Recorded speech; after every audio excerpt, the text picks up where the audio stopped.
Ladies and gentlemen, welcome back to Across the Pond. I'm your co-host. I'm Evan, aka Soccer God. I'm joined here by Blue Chip LFC, also known as Avi, also known as Bruce Wayne, a host of pseudonyms and aliases, alter egos, all sorts of Best. self-centric, egocentric things. Um, it's the mood today. We're gonna do our best to keep it light, to keep it, upbeat, to keep it, oh God, how do you say positive? Positive's not the right word. We're gonna try to keep it bearable, doable.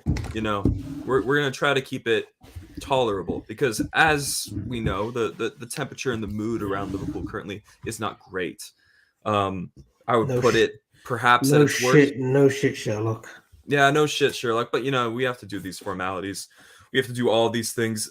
Avi, you left a lot of the organizational duties to me today. You said you weren't in the right headspace after our round of 16 exit to Real Madrid. Um, are you feeling a little bit better? I mean, you've showed up, which is a good sign. But have you cooled off? Like, No, how would you describe your move? we'll always show up to the stream, to the channel, to talk about Liverpool Football Club, but there's nothing much to cheer up about. And just quickly, I know there's news filtering through that Darwin Nunes, and it's gone a little bit mayhem again. Darwin Nunes' injury is not a bad one. It is something that they've been trying to manage since the Bournemouth game. But it's nothing serious. He's not going to be out for a considerable amount of time, but enough time to take him out of the Uruguayan international squad, which I think is fine as well. If it's just for upcoming friendlies, I don't think he needs to really go. But yeah, let's dissect of what we can of what's left of this abysmal season. I tweeted it earlier. There's no positives at all to take from it. Maybe the appearances of a few youngsters, Harvey Elliott getting more game time, Mhm. maturing as a youngster. And everyone knows my feelings on certain players in that team. But yeah, let's get into it, Evan. Oh, All right, nice trim by the way. You look thank you. pretty. It You it look was much time. cleaner. You look Thank much you. cleaner. Your hair looks good as well. Much less uglier. But yeah, that's Oh, good. I was, perhaps expecting a different choice of word. Um, but yeah, it was time for a haircut. It's summer right around the corner in California. It doesn't get as hot in the Bay Area as it does in other parts of the state, but it is nice to have a lighter hair situation going on. Liverbird says, "Evening, gents. Hopefully, you guys can unmangle my mishmangled head about this team. What the fuck is going on?" That is a great question, That's and what we we're wanted. yeah, Everyone in the that's comments. that's why we're here. That's why we're here. And do you think Diaz is back for the Man City game, Abby? Really quickly, yes or no? I, I don't know. I don't know. I hope to see him because I think he's the spark on that left hand side. I Mm-hmm. think we definitely have needed his drive, his passion, his determination, that just South American flair. We've missed it badly Mm-hmm. on that left hand side, especially. I know Nunes has done a good job, but just Luis Diaz, he was starting to like sort of be on that cusp of taking his game to another level, and unfortunately he hasn't done it because of that injury. But I hope to see him against Man City, but I don't want to risk him either. We've done that after Mm-hmm. Dubai, and he ended up injuring. He ended up getting injured again. So just take it time.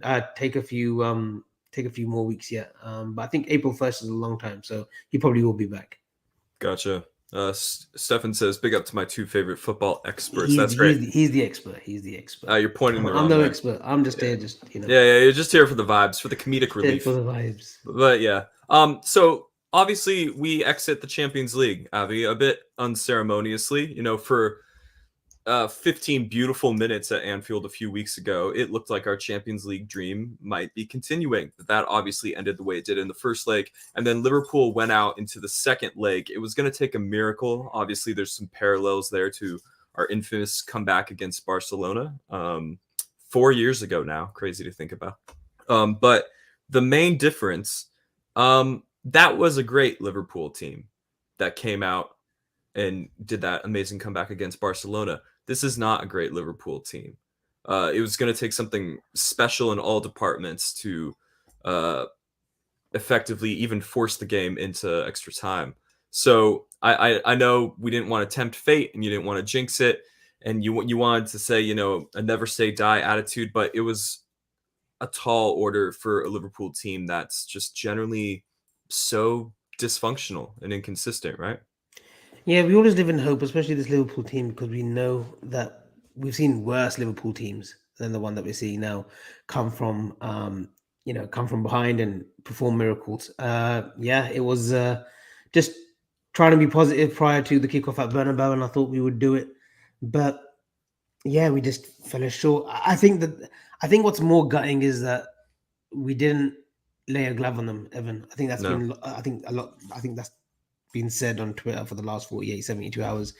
We didn't we didn't even get close to scoring. Yes, we had a few half chances. Nunes tried his bit from the left and cut in, and Courtois save. Gakpo took a shot from the edge of the box, comfortably saved. We never got into a position where where you thought, yeah, you know what, if we get one, maybe another one will follow, and then who knows. But yeah, Real Madrid just looked in control. They looked at ease. I mean, Camavinga, it's not hard playing well against our midfield right now, but he just showed as if, he's been there for years, and he's been struggling from time to time at his tenure at Real Madrid. And Carlo gets one over us yet again, which is getting very frustrating. Real Madrid's one thing, the sucker punch already when Real Madrid get one over you, especially in finals. But Carlo, a great manager, but just not a fan of him anymore. Just really despise him. But he's a legend. It seems we cashed in all of our chips against Carlo Ancelotti back in Istanbul. Just 1 minute, Evan. Someone apologized for the questions. Dazzle, never apologize. You're one of them. Keep asking questions. No one apologize. Even if you banter me, whatnot, do not ever apologize on our show. No, do not apologize for asking questions. Ask whatever question you want. I'll tell you what I had for breakfast this morning, if you so desire. But I was saying, Abby, it seems like we cashed in all of our chips against Carlo Ancelotti back in Istanbul almost 20 years ago now. So understandably, we're entitled to never winning against him ever again. But you're right, it is getting a bit annoying how Liverpool can't get one over on Real Madrid. And, obviously you brought up briefly there that it's not difficult to play against this Liverpool midfield, or really this Liverpool team in general. A tweet of mine that I keep going back to, that I tweeted back in October of 2022, so about 6 months ago now, I said Liverpool are certainly not the worst team in the Premier League, but we're the easiest team to play against. Yeah. And I think you said that on the show as well. I think on Sunday as well. Yeah. I say it on. I mean, I tweet it, I reference it all the time, and it's really, and I don't think I'm wrong about it. And I'm going to bring up a still image that I think personifies their approach to playing against our midfield.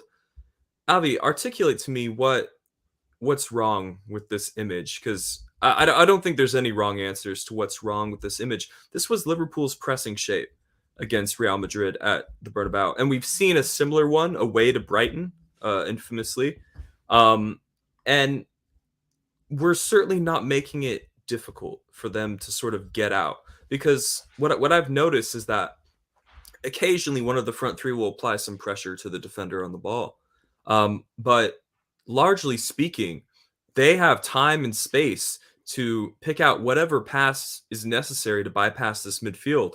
And I see a few options here. I mean, the guy on the ball can go wide to Carvajal. He can spray one out to Vinny Jr. Or in this particular instance, they dink it over the top for Modric, who is in the red square there standing next to the referee. And that's really all it took to bypass our press. Another thing that I've tweeted multiple times this season, I think our management of space has become so poor. Last season, it was just controversial. It was like, do you like the high line or do you not like the high line? Regardless, it was successful. These days, our management of space, both in every phase of play, just feels so broken. And I consider myself well versed in tactics and things like this. I consider myself an expert on how Liverpool play and on how a Liverpool Klopp team has played.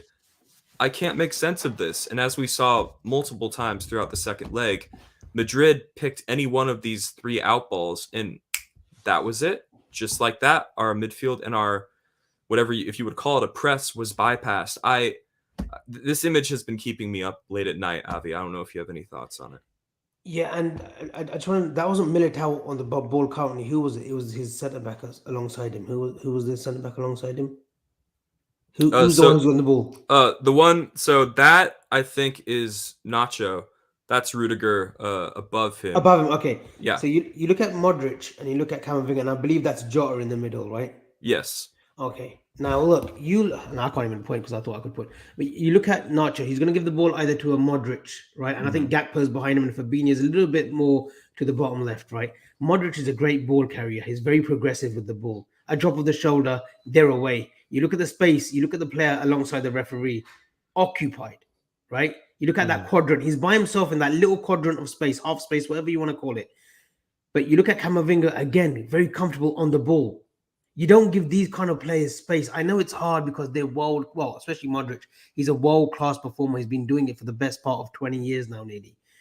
But you don't give these kind of players that kind of options. And the centre-back, Nacho, he can go either way. He's got so many variables right now that he could have looked for. He could have looked for a bit of a daring pass to Carvajal. He could have looked for maybe Vinny. He could have looked through that for that through ball. I don't know who that player is next to the referee. Is that Cruz maybe next to the referee? Yeah. He could have looked at Cruz, who's in a more advanced position. But he's got two bypasses, literally, Camavinga and Modric, and that's his options. And that was just one of scenarios that you've clipped up. There were so many. When we have given the opposition so many variables and so many options, then we're always struggling. We can't press because the players behind the two, Camavinga and Modric, so Milner, Fabinho, Gakpo, Salah I will take out of the equation because you would feel that he wants to get close to Rudiger.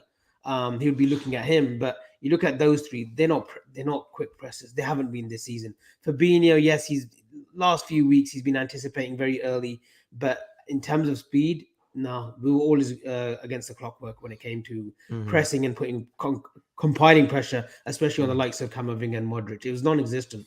Yeah, so I recognize this pressing shape from away to Brighton, where I think we lost 3-0. And after that game, we didn't see this pressing shape really again. We had a decent run of form, brought back down to reality, obviously, and lo and behold, this I don't even know what I would call this sort of Frankenstein pressing shape is back. And you're right that there are so many options, and not just options to anybody. There's options for Kroos and Modric and Camavinga to play their way out. See, what ended up happening is the ball went to I think that's Kroos next to the referee. They just dinked it over. I think that's Modric. Sorry. Yeah, you're right. Sorry, that's Modric. Kroos is next to Jota there. So they dinked it over to Modric. Modric turns around and releases Vinny, and Vinny runs inside on Trent and shoots, but Alisson saves. This leads to so many issues because Trent Alexander-Arnold is, I think, a competent defender for the highest level, but he is constantly being forced to defend all the time. And when we allow such easy access to his side of the pitch, this is what you can expect. And even though these are world-class midfielders who can play their way out of pressure, take out Madrid from the situation and just put in, I don't know, Crystal Palace, for example. I bet they could play their way through this too. There's nothing magnificent about what Nacho does on the ball to chip it over. It's a 15-yard chipped pass. Modric hits a good ball out to Vinny Jr., but nothing breathtaking. This is why I say we're not forcing teams to work hard enough to deconstruct us, to break us down. We just allow such easy access to space now, and it really baffles my mind. And another point that I'd like to bring up is so much has been made this season about the lack of individuals in key areas that have been crippling Liverpool's title and Champions League aspirations, mainly in midfield. Numerous question marks over the likes of Fabinho and Henderson, and obviously the injury-prone guys like Keita. I bet. So let's just take all of the midfield targets that we're apparently interested in, right? Throw Bellingham in there, throw Ugarte in there, throw Mason Mount in there, throw all of these guys in there, and take out the Fabinho and Milner and all these guys. What are they as individuals going to do about this situation? Because it for me, our issues go so far beyond individuals at this point. When you set up like this, it's beyond individuals. You could have Makalele instead of Fabinho in this situation, and you're still going to be experiencing the same issues. This is a good way for us to go into our next segment, in my opinion, the wheel of blame. And I've called it the wheel of blame because so much of our frustration this season across all sections of the fan base, across the top Reds, the bottom Reds, the fickle fans, the understanding fans, this type of fan, that type of fan, everybody has found themselves, regardless of where you sit in the fan base. I don't believe in any of that bullshit, but people do. You will have found yourself blaming any of these 5 categories. And the reason I've all given them equal slices of the pie chart here is because I do think the blame is cyclical. I have found myself blaming the players in terms of individuals, saying this player is a square peg in a round hole. This player is washed. I found myself blaming Klopp in the tactical setup, like I just did in the previous side. I've found myself blaming the players as a collective, sort of like Allison's comments after the game at the Bernabeu, where he questioned the attitude of his teammates. I found myself questioning our ownership model and whether they're in a position to allow success to happen immediately. I have questioned our medical department and as to why our players are constantly getting injured and why we're making these decisions. Is this fair, Abby? Because I personally don't think there's one big bad boogeyman in the room as to why Liverpool have had an abysmal season. People like singular blame because it makes them feel comfortable. They like having one villain, whether it's FSG, whether it's the players, whether it's tactics, whether it's injuries. They like having one thing to place their frustration on. I personally think it's a culmination of a bunch of shitty things happening at once on any given week. Is that fair to say? Yeah, look, it's very easy to look. I agree with what you've said, and I agree with the pie chart, especially. You're right. Everyone is culpable. Players individually. I think Klopp's flexibility and the way he's tried to maneuver in some games this season has been embarrassing. I really do believe that some of his substitutions that he's used mid-game or the second half of the game, they haven't worked out for us. And usually he's pretty good. Like last season, he was pretty good at resting or changing or rotating or a switch here, a switch there, 1 or 2 changes. He was they were all very good. The coaches were, you believe that's the coach's decision. The medical department, yeah. I mean, I see Andres Kornmeier, he's a bit of a revolutionary when it comes to fitness, conditioning.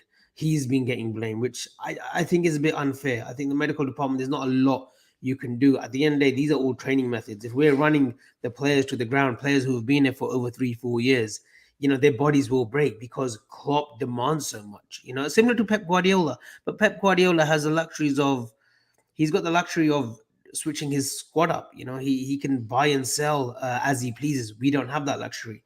Ultimately, Evan, and I've stood on the fence many times for a few years, many years now. Ultimately, the blame does come to the owners. I heard a quote last week from John Henry saying that we will we will operate as normal. That's not what I want to hear as a Liverpool fan this summer. I don't. Even if it puts us into debt, I don't want to hear that. We need to actually spend big and spend on the right players. I do think these tactical errors or the lack of pressing is to do with personnel more.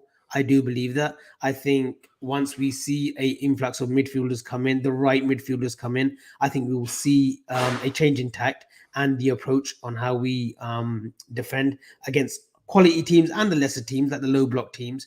So it comes ultimately down to this summer and how we react. But every great coach, he switches it up, whether it's in the medical department, whether it's his coaches. He'll either add a coach or, a coach will retire or a coach will leave for new pastures. We need to start doing that away from the players as well. We need to freshen it up all board. We've seen it in our own club. We've seen it with Michael Edwards. Julian Ward came in. He probably might not be happy with the direction that we're going forward with. Now we're looking for a new sporting director. It should still apply to the same as football coaches.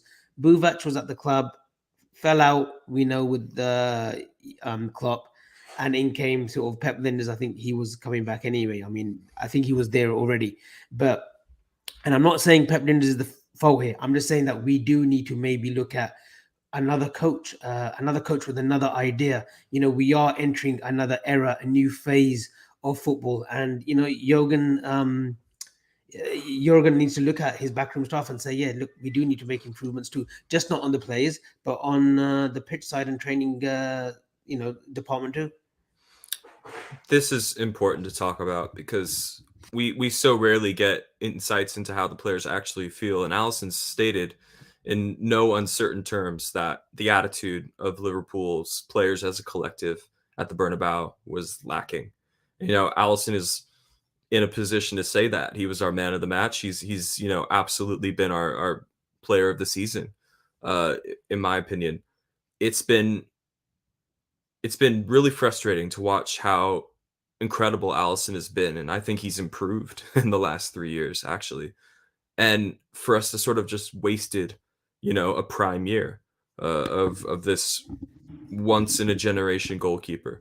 Are you questioning the attitudes of the players? Because I'm almost getting there. I'm almost getting there. I've been reluctant to do it in the past because there's just been such little evidence. But when I see like the performances and the body language of some of these players, it's difficult for me to just not come to the conclusion that they're not giving everything they could be, or they're not as ingrained into the tactics as they could be. They haven't really bought into it.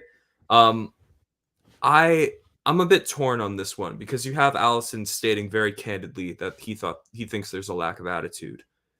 How do you feel about that?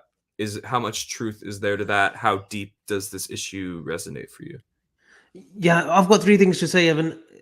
Allison should never be making the amount of saves that he is currently. Definitely not. At Real Madrid, he shouldn't be making 4 or 5 world-class saves. He shouldn't be, especially for Liverpool Football Club, especially the way we've been operating prior to this season. It's way too much workload for him. Not that he can't do it. It's not a damning statement on him.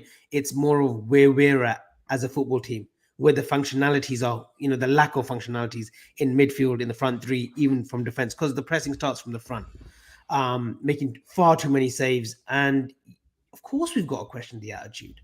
It seems very lackadaisical. I really do believe that when they beat Man City in the Community Shield, yes, it's a gimme. It's a friendly game. It shouldn't mean anything. But I thought they thought, yeah, you know what? We're going to go again. I think we've got this, even though Man City had only played 2 preseason games prior to that game, they had rested the first team pretty much. And that Fulham game, I will say it again and again, it stems from that Fulham game away from home. The attitude just stunk. And I put it out straight away. I think this is mental fatigue.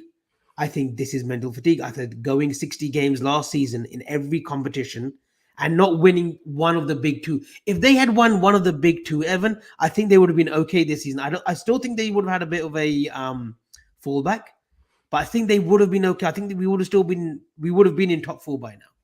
But because we lost both on the final day of the league when Villa are 2 up, losing to a Real Madrid team when we should have won. We had the team, everything was clicking up until that final. It's really got them. It's got them inside their heads, their minds, their mentality. I really do think that they've all suffered from it. And then obviously, people will say the World Cups has been a distraction. Well, it hasn't been a distraction because we've been piss poor since the first game of the season. Mid-season, I remember Klopp saying after the Brentford game, we're going to have to reinvent ourselves. I think this was prior to the World Cup. What the fuck did you do in Dubai? What did you do in Dubai apart from an afternoon tea at the Burj Al Arab? Like, what did you actually do? What was achieved in Dubai? Because we haven't seen it. They come back, we beat Villa 2-1, which was a lucky result away from home. I think we beat Leicester thanks to the 2 own goals from Fates, the Leicester City defender. And then it goes pear-shaped again. We look weak. When has a Jurgen Klopp team ever looked weak? How many times this season have we seen Klopp be aggressive on the touchline, shout at his players, and they haven't responded, Evan? They haven't responded. So that tells me that a manager has started to lose the players. That's what it means, essentially. We're going to give him a reprieve here, Klopp and the players, because we have been through these, dungeons before in that 2021 season when we were struggling to get top four. We've had the centre back injuries, but he's been so aggressive from the touchline this season, even with Fabinho. But the attitude, you haven't seen them go back in for a tackle or a Fabinho, listen to that and like go in a 50-50 and win it. We've just looked so weak as a football team. And I don't want to say he's lost the players because I don't believe he has. I do believe he will get this summer to spend substantially on the areas that he needs to, which everyone knows it's a midfield area. But I want to know is why was this midfield area neglected for 2-3 years? Why was it neglected? Thiago Alcantara is a luxury footballer, a world-class operator. But you give him the right channels, you give him the right components for him to be at his best. He shouldn't be fucking playing a box-to-box role at the age of 32 or 31. He shouldn't be having to run as much as he should. He's a dictator of the ball from the center circle. You saw the way Bayern used him under Hansi Flick, right? You see how Bayern have used him under Pep Guardiola. Even, previous managers before Pep Guardiola as well, when he was at Bayern, at Barca even. He's not a midfielder that's going to do your running for you. He can't cover 10, 11 kilometers. He shouldn't have to. That's not his quality. We haven't got the runners alongside him. And Fabinho's form has dipped, and it can dip. He's been at the club for 4 or 5 years, and we have to allow this, but we've allowed it without having significant replacements in for them. We've had to rely on Stefan Bajicic. We've had to rely on Paul Harvey Elliott to do more running than he should. He's a creative player, but he's had to work, like a horse this season, trying to cover for Trent, and then he gets exposed, and you got the likes of me who come out for him. Curtis Jones is suffering from shin splints, but a decision is to make decisions need to be made on these footballers this season, because I could easily see 7 being shipped out from that midfield department this season. I could easily see 7 being shipped out in the summer. If Klopp is ruthless, I want to see at minimum 5 gone from this club in that midfield department. I think you will see at least 3, because we have 3 expiring contracts that are not going to be renewed. I think we know that for sure at this point. I'm also not completely in the camp that Klopp has lost the dressing room. I don't think Klopp has lost the players, but I think the way I would say is maybe the players have lost themselves a little bit. And that comes with the mental and physical fatigue. For the record, I do think the fastest way to show some immediate improvements is fresh brains, fresh legs, investment going into the transfer market. That is the easiest way to see something different and positive. I want to ask you a question. Yeah, I want to go ask you ahead. a question. And before I do that, I just want to read out Liverbird's comment. Thiago was for Champions League only. Burning him out in the Premier League to cover 3 positions was always going to be suicidal. I would have a caveat to that. I don't think he was only brought for the Champions League. He was brought in to play in the bigger games, the experience, the leadership that he has, the tactical know-how. He was supposed to be the brain, like Gini was. Gini was a very intellectual footballer on the pitch for Jurgen Klopp. Thiago was meant to be the same, but unfortunately, he's more injured than not in big games. And, Wednesday was another example of this. And I think the first leg as well, I think he was missing. Just a quick one, Evan. I want to get your thoughts on Fabio Carvalho's cameos. I don't even think you can call them cameos. The last 2 appearances, he's been given 3 minutes against Bournemouth when we were 1-0 down. He was given literally a minute to come out the Bernabeu. I want to get your thinking, because I've been quite critical of Klopp. I want to get your thoughts. I have no idea what the plan is there. I have no idea what position they saw him going into when they bought him, whether they're like, oh, this is a front 3 player or this is a midfield player. He seems to be somewhat caught in limbo and sort of this positional purgatory, because we have such little evidence of what he's going to be for a Liverpool team. And my big fear for Fabio Carvalho is he ends up kind of like Minamino, where he is undoubtedly a player of a certain quality, but he is not a Liverpool player. Does that make sense? Because Minamino, whenever he got on the ball in certain situations, you're like, wow, that's a player. That's a player. But for me, Minamino, during his time at Liverpool, outside of the 18-yard box, he's useless. He's absolutely useless. Does not have the speed, the strength, the ball retention. But inside the box in tight spaces, he was magnificent. And he showed that with how many goals he would pick up in the situations. I fear Fabio is kind of in that same bracket. I haven't seen anything to suggest that he's a midfielder long term, and I struggle really to see how he's going to unseat anybody on the left wing. You know, we got Diaz, we got Gakpo, we got Darwin, so many people that can play the left wing position now. We haven't really seen anything to suggest that he's a false nine successor.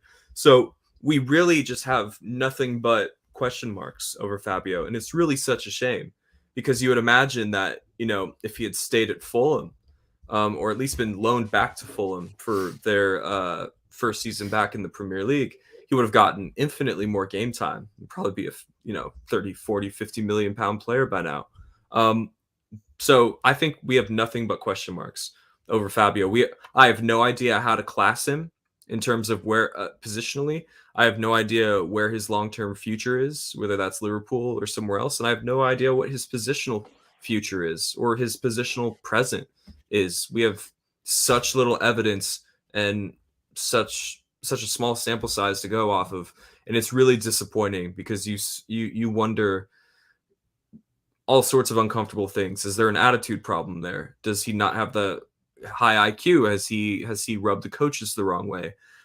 What has he done? And so it sort of feeds into an unhealthy sort of atmosphere of speculation, and that's neither fair to the coaches and it's not fair to the player because we really just don't know what's happening, and it's such a shame because so much was made of when we got this guy for free, and yet we have seen we have nothing to think of when we think of Fabio Carvalho. I could have told you more about him as a player in January 2022 than I could tell you about him right now in March 2023. And that's really the saddest but simplest way to put it.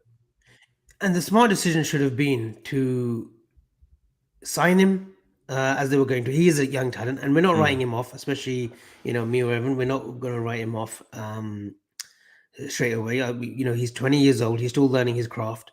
But the smart thing would have done is for Fulham to have taken him this season for another loan, or another PL loan. If, you know, if Fulham didn't want him, if they objected, they could have sent him out to another club to get that experience. He hasn't got it, and again, you would say it's a year wasted in a youngster's footballing career, which can be vital at this age.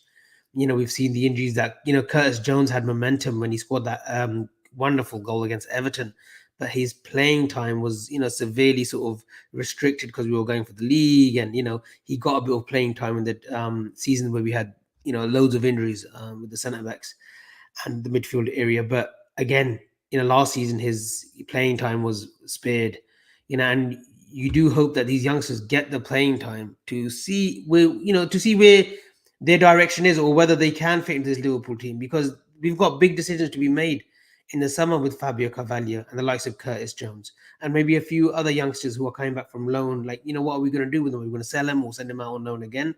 Harvey Elliott, I believe, you know, will probably be kept around because, you know, he seems to be a, you know, not a favorite, but he seems to be the one that sort of is getting into Klopp's sort of squad alongside Stefan Bajicic. But, you know, there are going to be questions asked of these youngsters, but it is harsh as well on them because they're coming into a team where it's far from flourishing, and Klopp probably doesn't want to put these players under pressure. You know, Ben Doak got a few appearances this season too. So it does beg the question, like, what is the direction for youngsters like Curtis Jones, Fabio Carvalho going into next season? Yeah, because Klopp comes into Liverpool as sort of being a youth development guru, right? He plucks, you know, unscouted wonder kids from obscure places, and within a few years, they're Europe's hottest commodities. To see Curtis and Fabio, to see their career sort of stall out in this early 20s age bracket, it's a bit discouraging. I hope he gets a chance. It's too late for him to really make a difference this season, in my opinion. You know, it's too late to send him out on loan in January and all that stuff. But yeah, a really disappointing one, and I just don't think it's fair to him, really. And again, it creates that atmosphere, that culture of speculation, which does nobody any favors, just increases toxicity or any of those things. So we're at this point where the only thing that can be salvaged from this season is a late run for the top four. Is it possible? Yeah. Is it likely with Liverpool's inconsistency? Probably not. But what's next, Abby? What is realistic? There's a big summer ahead, and I would argue that equally important as it to figure out, you know, Jude Bellingham, Ugarte, Mateus Nunes, Vardy, all these guys who have been linked recently, as it's so equally important to get the recruitment right. But again, I want to go back to what I said earlier in the stream. It doesn't matter how fantastic the individuals you are, how fantastic the individuals are that you bring in, if shit like this is still happening. Because again, take Gakpo, Milner, and Fabinho out there and put Bellingham and Mount and Manu Kone, whoever these transfer targets are, they're as individuals, they're not solving the situation. So Klopp has to get the non-recruitment part of this rebuild right, because I think for so many people it's just about getting the names in. It's so much more important what you do with Jude Bellingham, what you do with Ugarte, what you do with these players, Mateus Nunes. It's signing the player is, in my opinion, only 30% of the battle. The rest is what you do with your resources and how you actually rebuild. Obviously we did a show a few weeks ago where we talked about how good Sir Alex was at rebuilding. To say Sir Alex was only good at kicking players out and bringing new players in is a disservice to his tactical brain. He was really good at reinventing the team tactically as well. Not just knowing when certain players are past it and showing them the door. So it's so important what Klopp does to just the fabric of this team. What type of team are we going to be? Because I really have no idea, because we're no longer an effective possession-based team.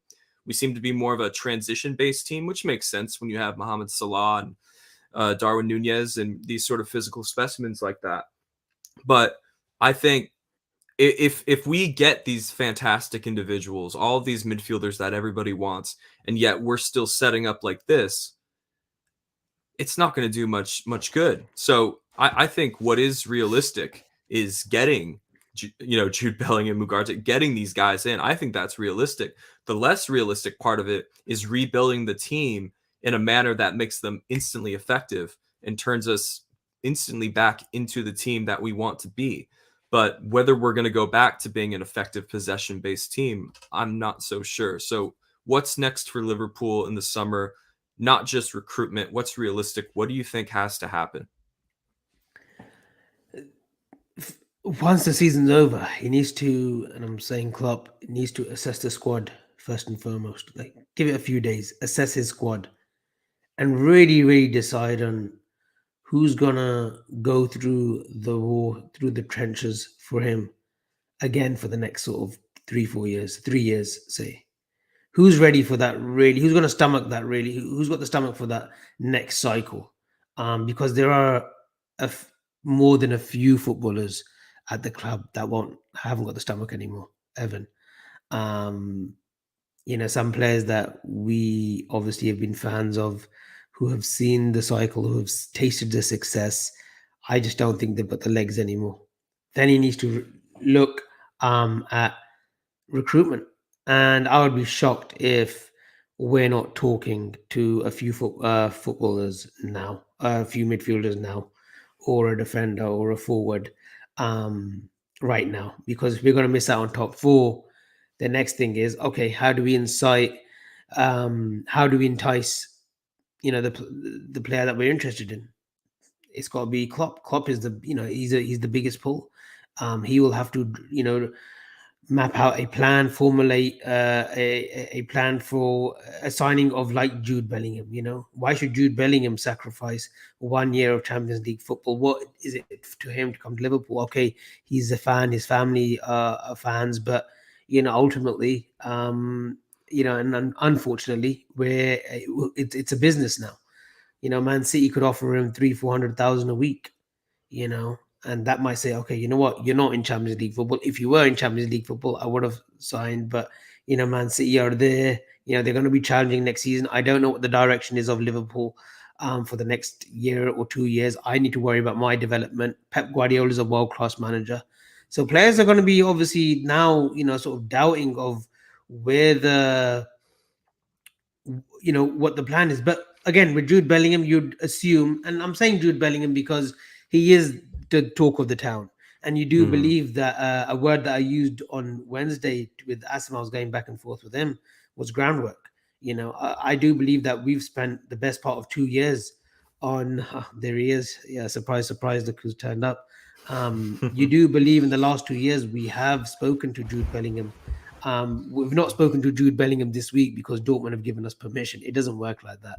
We've obviously spoken to his agent, his dad, his family, Jude himself, and told him that, look, we want you at Liverpool Football Club. This is what it means to play for football club, and he's said the right words too. Mhm. Let's not make a play for it. Jude says the right things. He's so mature for a 19, 20-year-old. He has said the right things all the way through about Dortmund, about how it means for him to win the equivalent of the German FA Cup, because they're not a Bayern Munich. They haven't gone to get the best players out season in season out. They've literally they've bided their time. They've brought success by being smart in the market. They haven't got the riches of the oligarchs. He's been saying that, and that translates to a football club like Liverpool, because we try to do smart business.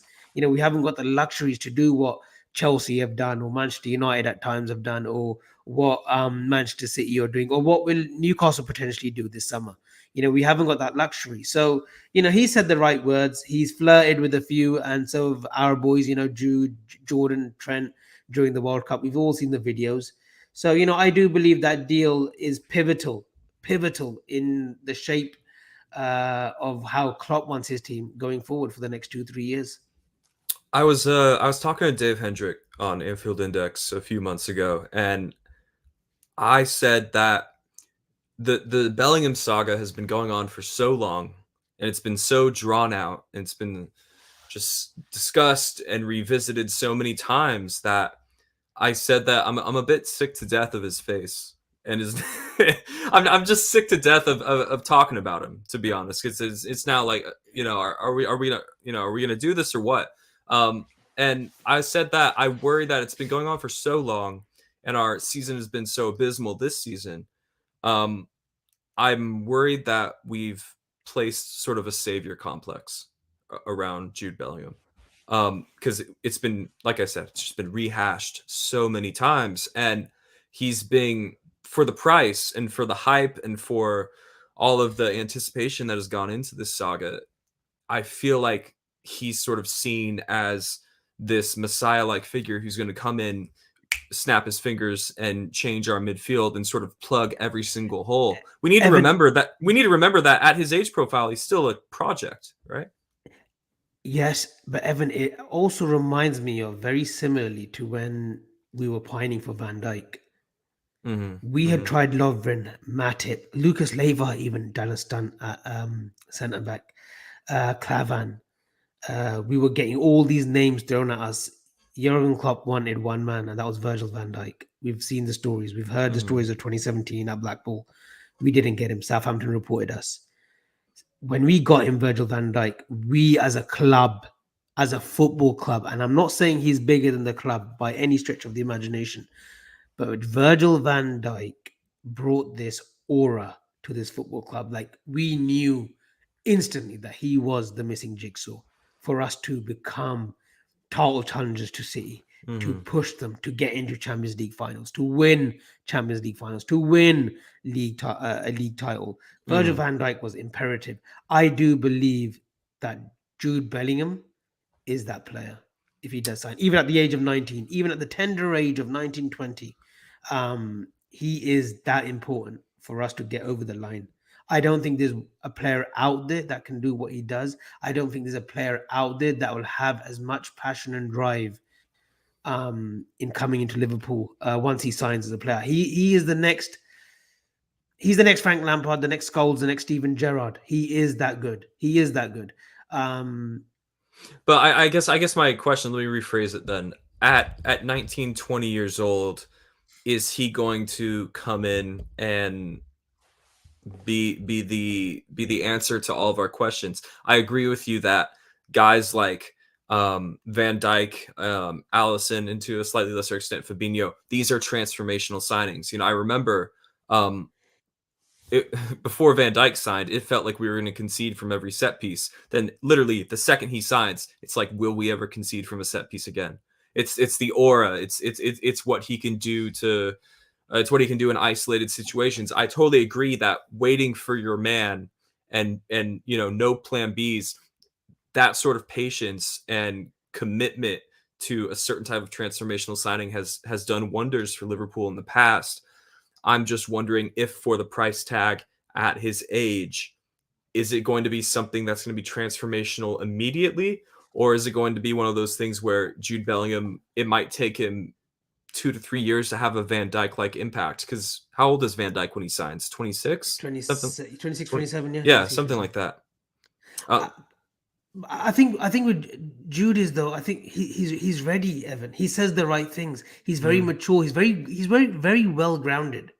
You don't see him in flashy cars. You don't hear about his lifestyle outside of football. I know he lives in Germany, but he's gone to an institution. Dortmund is not just a footballing institution. It's a school. It's a school where you educate yourself. It's a school where you elevate yourself. We've seen some wonderful talents come from Dortmund, and he's another one.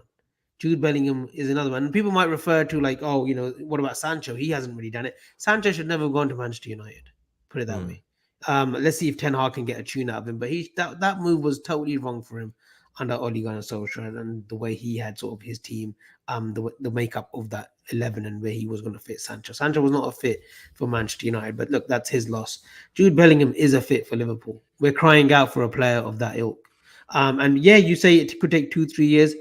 I don't think it will. I think he's so well grounded. He will receive and have the support of players like Jordan Henderson, who will still be there at the club, from Virgil van Dijk, who will still be at the club. He will know he will know what it means to play for Liverpool Football Club as soon as he wears that shirt and he's taking his photo shoots at Kirby. He will know. He will feel that presence. Yeah, like I'm at a prestigious club. I think Jude as a profile makes a ton of sense, and just so no one gets it misconstrued, I'm 100% on the boat of let's sign Jude Bellingham. The numbers guys, the stats guys love him because he's a unicorn. He satisfies the eye test. He has the right attitude, like Avi says. He's English, which has some intangible benefits as well. I guess I'm just arguing for the sake of making an argument because we have to go through the pros and cons of this.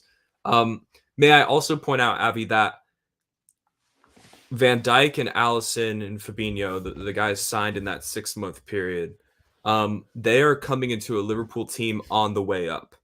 Just you know what I mean? Liverpool are very much a team with this sort of trajectory. Liverpool right now are a team with this sort of trajectory. We're definitely on our way down. And obviously, when you go to the heights that we've been at for the previous 3 to 4 years, there really is only one direction. You regress to the mean at some point. But I think the nosedive has been a little steeper than people have expected. And I think Jude might not instantly be the shot in the arm. Although as a profile, again, I am 100% convinced that he would be a good fit. I just don't think we should expect him to have a Van Dijk-esque effect in terms of transforming Liverpool into that next phase. Yeah, and like Virgil had a supporting act, more than a supporting act in, like you say, Allison. He had Karius, and who was the defensive midfielder in the Champions League final? Was it Henderson, Milner, Genie against Madrid? So he had instantly Fabinho against Spurs, Allison against Spurs, and then himself. Jude Bellingham, he can't. It's not. I'm not saying that it's a one-man mission that he comes and that's it. We don't need to spend elsewhere. He will need to have supporting acts, new supporting acts, not existing supporting acts, new supporting acts. We did a show previously on Manuel Ugarte, who all of a sudden a great performance yesterday. Now the world has lit up. but we've been told about him from our good friend Moby for months on end now. That look, this guy, he's Uruguayan, South American. Maybe Mhm. Darwin can have a word. So 2-3 signings, Evan. The trajectory all of a sudden is gone upwards again. Because look, we've got talented players at the club. Cody Gakpo's a talent, 23. Darwin Nunes is a talent. Mohamed Salah is still good, still putting up the numbers. Mhm. Trent Alexander-Arnold is a world-class performer. When he's allowed to perform in his righteous position. Mhm.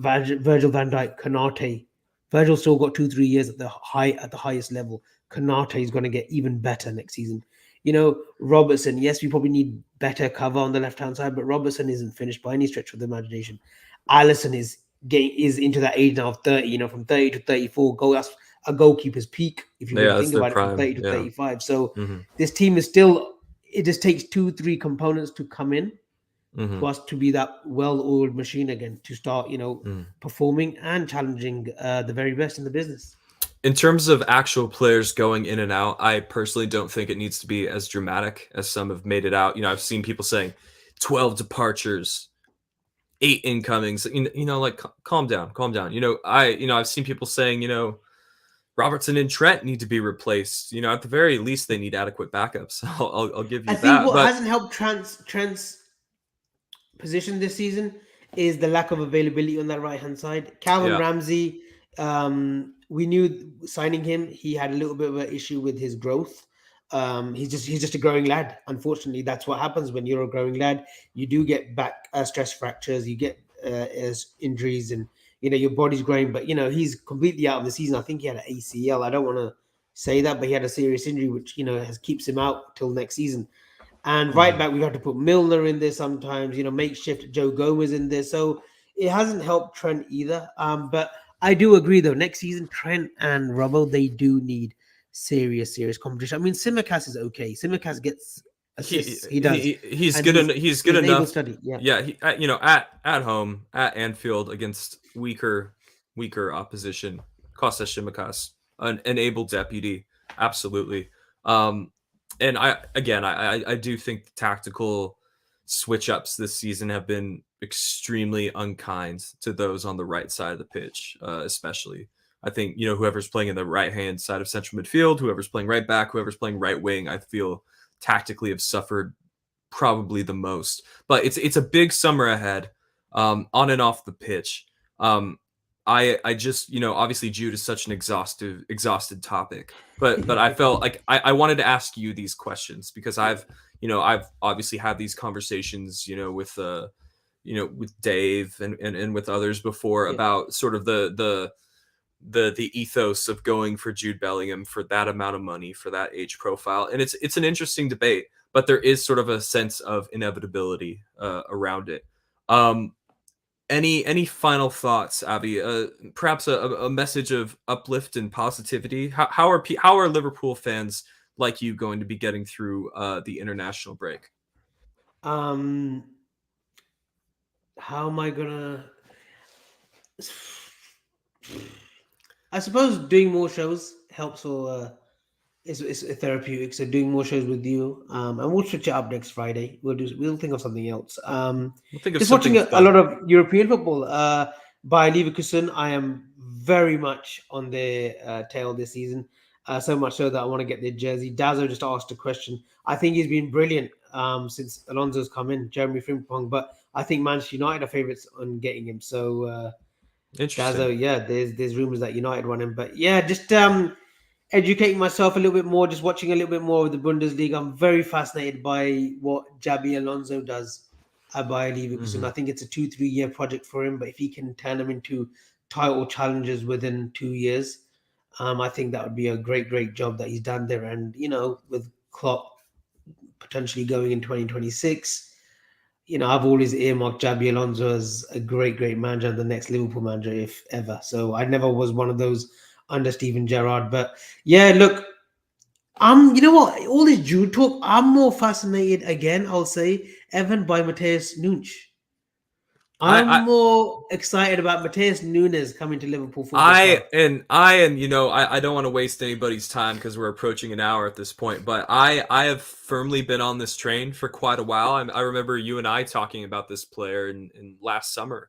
Yeah. obviously when the links first started to surface. And, Pep Guardiola, even a month or two prior, called him one of the best midfielders in the world. So this is a guy who I think is sort of stuck out of position at a shitty team. So I am personally in the camp of Matheus Nunes is a exciting signing for Liverpool. Perhaps not the most in fashion signing due to his current situation at Wolves, but I do think that is a player that comes in and it He's immediately improves us. he's a typical signing that the club love, like a Sadio Mane, like a Bobby, like a Mo Salah, Mhm. a player that's ready just to take it up to the next level, like a Luis Diaz, ready to just take his game through on another level. Mateus Nunes, he's gonna be an absolute star. I Oh, can you have to promise you choose that. a way to say his name. You can't just keep flip flopping. Mateus Nunes. Okay, so He's gonna be. he's committing to that, everybody. So when he signs and his name turns out to be pronounced a different way, you can all come back and yell at him. Really quickly, Travis says thoughts on Gravenberch. Evan, we actually did a show. Yeah. So please go back onto the Born and Red channel. You only have to scroll maybe a month and some change. You can find an entire segment in that Across the Pond episode where we talked about Ryan Gravenberch, who's being linked to Liverpool by none. Not Burke. You're a Burke. It's Graven Birch. You can go back and watch our segment on Gravenberch anytime. Please go back, Travis, and let us know. I've actually retweeted it on my Twitter too. He has. He's retweeted it, and the news is breaking because of Jose Enrique. Ooh, quite the source there. Guys, please like and subscribe. Please leave a comment underneath the video if you have anything else to say. Please always ask questions, and if you have ideas for topics or things that you would like to see discussed on Across the Pond, please do not hesitate to DM us on Twitter or reach out in any other way. Until then, this has been Soccer God and Blue Chip LFC, and we are heading out for the day.